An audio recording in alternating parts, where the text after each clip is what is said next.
I sit alone, an impotent exile, whilst this force, this presence, returns to torment me. Ridley Scott's Legend wasn't just a fantasy film. It was a fever dream that nearly destroyed everyone involved. Behind Tim Curry's nightmarish darkness and Tom Cruise's heroic Jack lay a production plagued by fires, injuries, and studio battles that would reshape the movie completely. This dark fairy tale pushed boundaries, broke bodies, and created a cult obsession that still haunts cinema today. From casting secrets to burning sets, from brutal makeup ordeals to lost footage that will never see light again, Legend's creation was as twisted as the story itself.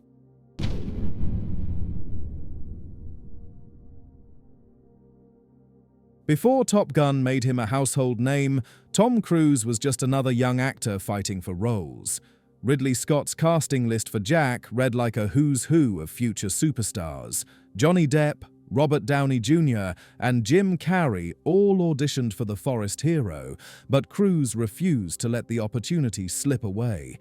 He threw himself into stunt rehearsals with reckless abandon, climbing through freezing water and launching into fight scenes as if his entire career hung in the balance. Because it did. The role tested every ounce of his determination, and Cruise later credited Legend with teaching him discipline and endurance that would define his action hero persona for decades.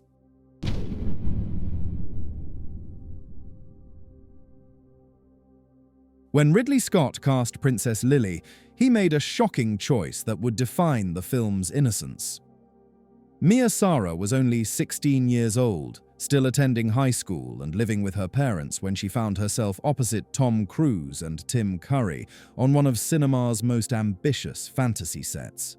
Scott specifically wanted that authentic vulnerability that couldn't be manufactured through acting training. Sara's wide-eyed presence gave Lily the fragile beauty of a true fairy tale princess, caught between light and temptation. But the pressure was immense for someone so young, spending grueling days on massive sound stages surrounded by prosthetic monsters, while navigating Ridley Scott's notorious perfectionism.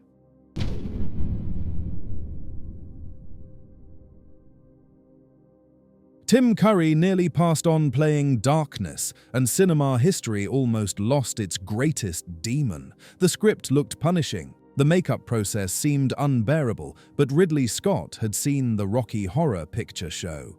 Curry's transformative performance as Dr. Frank N. Furter proved he could balance terror with theatricality, seduction with menace. If Curry could make audiences simultaneously laugh and squirm while wearing a corset, Scott reasoned, he could terrify them as a horned demon lord. The gamble paid off spectacularly.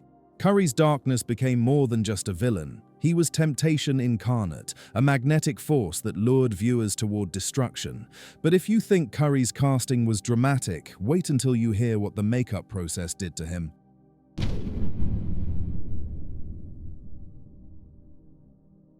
Creating darkness required 6 hours of daily torture that pushed Tim Curry to his breaking point. Full-body prosthetics, massive chest plates, and towering horns had to be glued and balanced perfectly on his frame. The adhesives were so strong and the process so brutal that one day Curry snapped completely. In a panic-induced rage, he began tearing the makeup off himself, only to watch layers of his own skin peel away with the prosthetics. The crew was horrified as Curry screamed, realizing they'd pushed their star too far. After that terrifying incident, he was forced to sit in scalding baths for an hour each day, just to soften the industrial-strength glue enough for safe removal.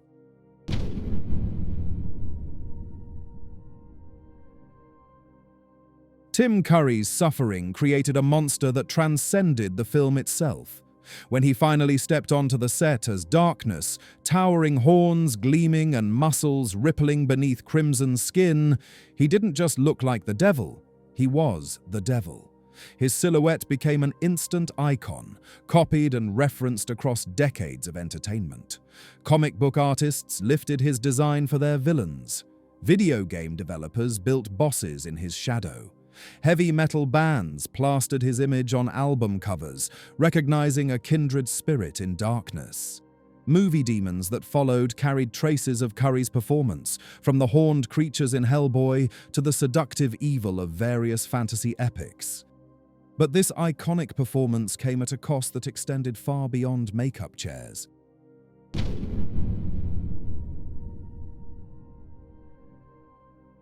Ridley Scott's vision required the most ambitious indoor forest ever constructed. Pinewood Studios built a magical woodland the size of a football field, complete with towering trees, babbling streams, and ethereal fog drifting through carefully controlled shafts of light. It was breathtaking, a living fairy tale that transported cast and crew into another world. Then disaster struck with devastating fury. A massive fire ripped through the soundstage, reducing millions of dollars worth of intricate set work to charred ruins in a matter of hours. Production ground to a halt as Scott stared at the smoldering remains of his enchanted kingdom. Some whispered that the film was cursed, but Scott refused to surrender his vision.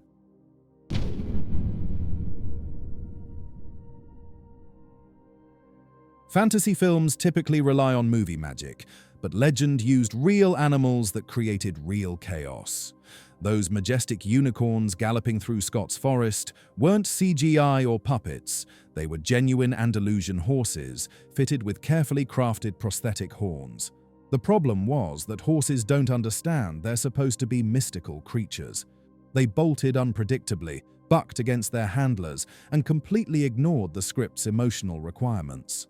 One memorable day, a unicorn actually broke free from the set and galloped toward the English countryside, its fake horns still strapped securely to its head. The entire crew had to mount a frantic chase before local residents spotted what appeared to be an actual mythical beast roaming their neighborhoods.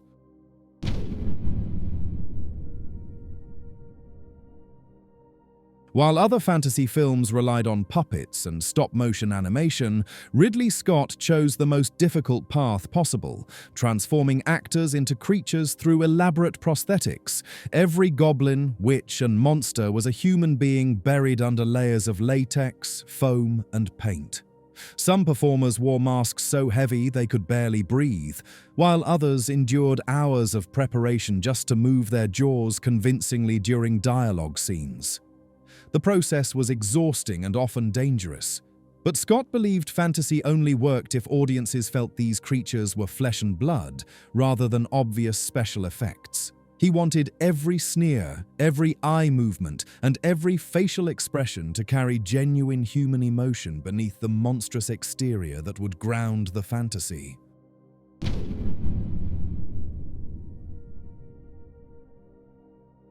The terrifying swamp witch, Meg Mucklebones, who rises from murky waters to threaten Jack, nearly had a completely different personality. Richard O'Brien, the brilliant mind behind the Rocky Horror Picture Show, was originally considered for this grotesque role. His theatrical flair and naturally unsettling presence would have transformed the swamp encounter into something even stranger, a collision of camp horror and genuine terror that might have pushed the scene into uncharted territory. Instead, veteran effects actor Robert Picardo stepped into the role, disappearing completely under hours of revolutionary makeup that made him utterly unrecognizable. The swamp sequence became a cult favorite anyway, with Scott's camera lingering lovingly on every revolting detail of the creature's slimy emergence from the depths.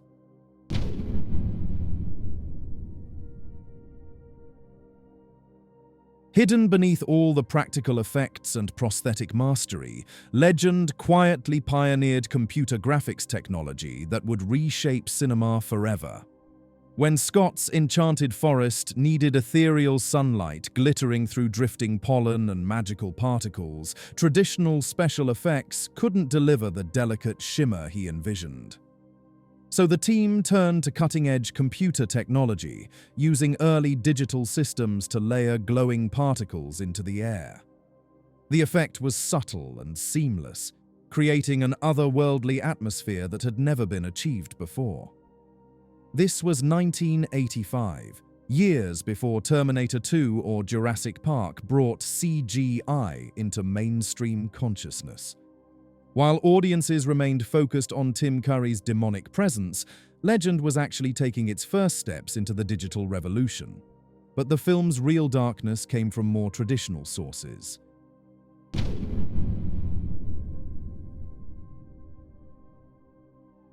Ridley Scott didn't just want darkness to be frightening, he wanted the demon to tap into cinema's deepest nightmares.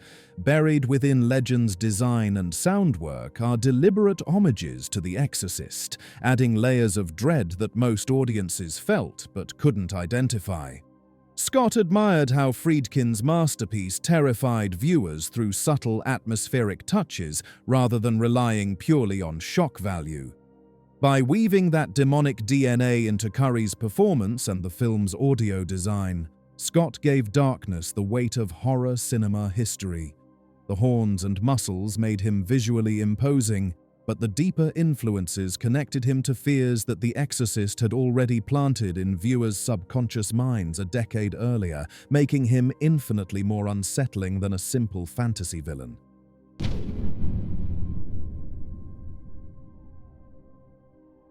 Ridley Scott's original cut of Legend ran well over 2 hours and dove deep into gothic terror that studio executives found deeply disturbing. His fairy tale wasn't gentle or whimsical, it was violent, strange, and suffocatingly atmospheric. Characters lingered in shadows, pacing moved like a fever dream, and the overall tone suggested something far more dangerous than a children's adventure. Nervous executives panicked, worrying that audiences would find Scott's vision too bleak and alienating for mainstream success. They demanded massive cuts, slashing entire sequences and lightening the oppressive mood Scott had fought to create. What should have been an operatic dark fantasy became a leaner, safer film that bore only traces of its director's original ambition and narrative soul.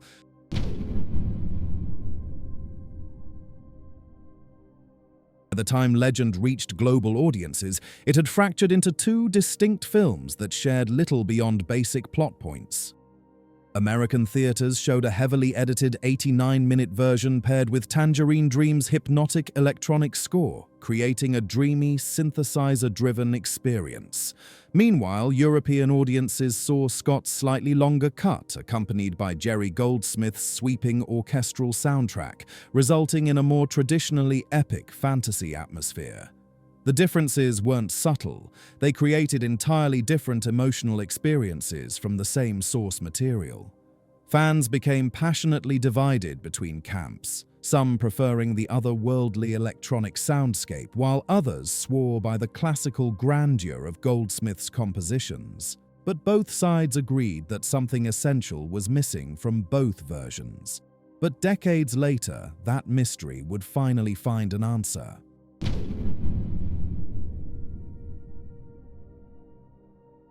Nearly 20 years after Legend's disappointing theatrical release, Universal finally allowed Ridley Scott's vision to emerge from the shadows.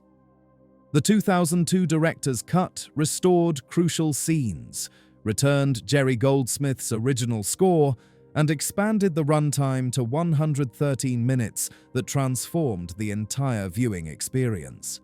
Suddenly, characters had depth, imagery had room to breathe, and the gothic fairy tale Scott had envisioned could finally unfold at its intended pace. Critics who had originally dismissed the film began reconsidering their harsh judgments, recognizing the director's cut as one of cinema's most daring dark fantasies. The restoration didn't just add missing footage, it revealed a completely different movie that had been hiding beneath studio interference for decades, proving Legend hadn't failed because of Scott's artistic choices.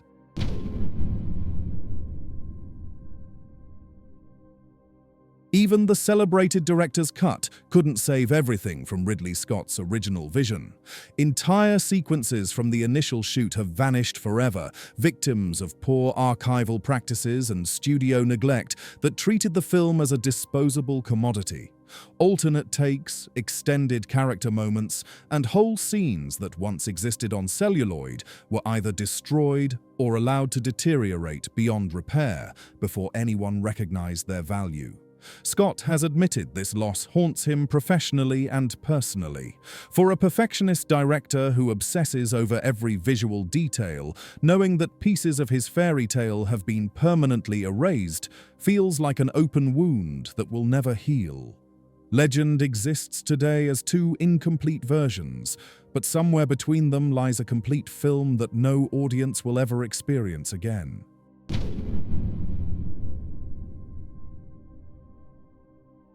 When Legend opened in American theaters during 1985, critics savaged it with reviews that called the film confusing, pretentious, and too weird for mainstream audiences.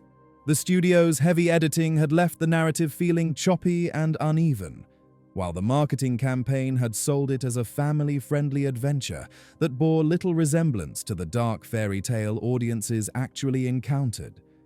At the domestic box office, Legend sank without a trace, earning back only a fraction of its substantial production costs. For years, it was remembered not as Ridley Scott's ambitious artistic statement, but as a cautionary tale about unchecked creative vision. Industry insiders pointed to Legend as proof that audiences weren't ready for sophisticated fantasy cinema until home video changed everything completely.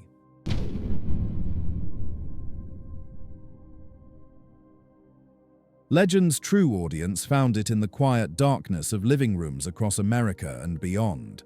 Away from theatrical expectations and critical preconceptions, viewers began discovering what the critics had missed entirely: the hypnotic cinematography, surreal production design, and Tim Curry's towering performance as darkness started working their magic on audiences who could watch at their own pace, rewind favorite moments, and absorb the film's strange beauty without outside interference. Word spread through underground networks of fantasy fans who passed VHS copies like sacred texts, each viewing revealing new layers of visual poetry that had been invisible during the film's brief theatrical run.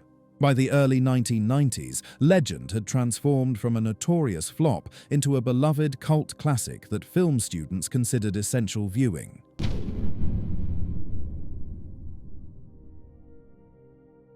Legend's influence spread far beyond its cult following, quietly reshaping how dark fantasy looked across multiple media platforms for decades.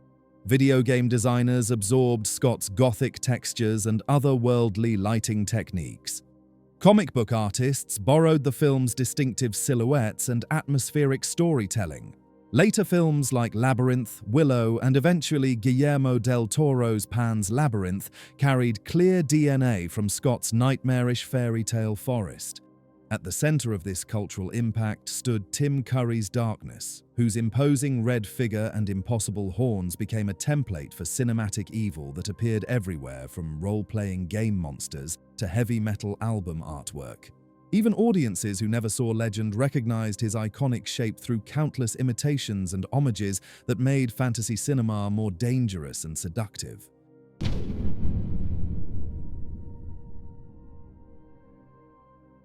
Fresh from completing Blade Runner, Ridley Scott had no intention of creating a children's film with Legend.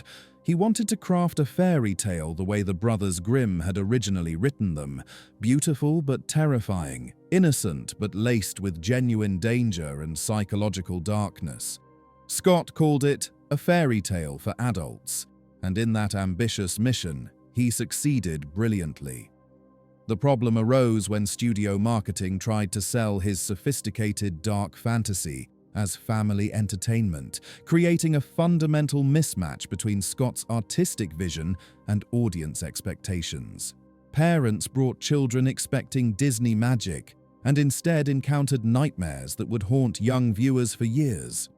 The failure wasn't in Scott's storytelling or visual execution, it was in the complete disconnect between the director's mature themes and commercial positioning.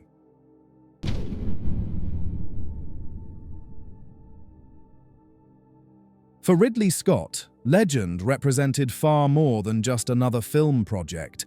It became a grueling test of his artistic endurance and professional resilience.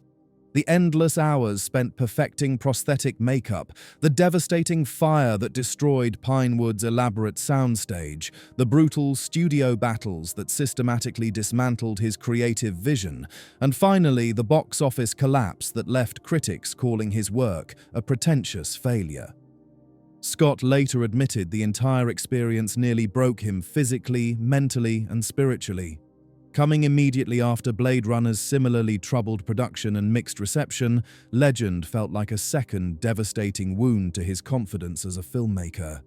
Yet Scott never abandoned his dark fairy tale, defending it in interviews decades later as one of his purest and most personal artistic expressions that proved dreams are worth the pain.